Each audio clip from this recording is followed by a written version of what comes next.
Octobre 1997, Gênes, Italie. Un gardien de nuit est retrouvé assassiné. Le mobile est un mystère total pour les enquêteurs.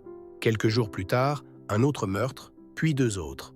Les victimes sont des orfèvres et des changeurs. La piste du vol semble évidente. Pendant des mois, le tueur reste silencieux. Les enquêteurs des Carabinieri analysent les maigres indices, mais l'enquête piétine. Mars 1998.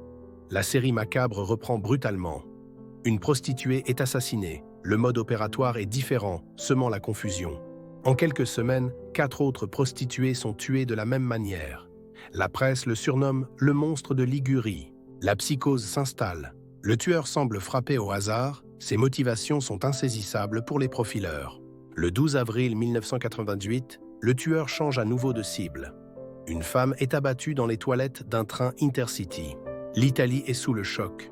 L'attaque a eu lieu sur la ligne Gênes-Vintimille. La police renforce massivement sa présence. 6 jours plus tard, une nouvelle attaque dans un train. Une autre femme est tuée. La panique est à son comble. Les enquêteurs relient enfin les affaires.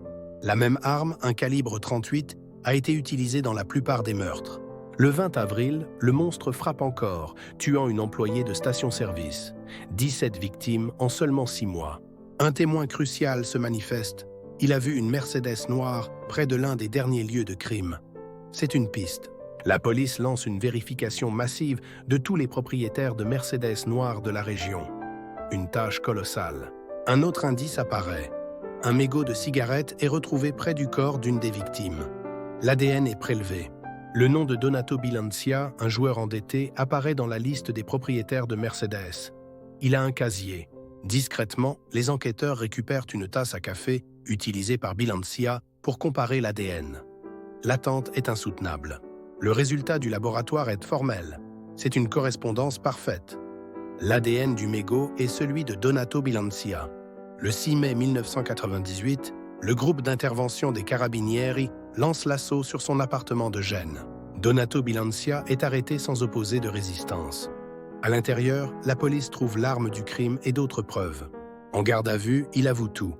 Il confesse non seulement les meurtres pour lesquels il est suspecté, mais en révèle d'autres. Il avoue 17 meurtres. Ses motivations restent floues. La vengeance pour une tricherie au jeu, puis le simple besoin de tuer.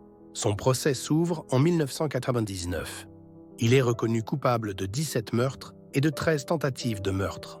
Il est condamné à 13 peines de prison à perpétuité, sans possibilité de libération conditionnelle. L'Italie est soulagée.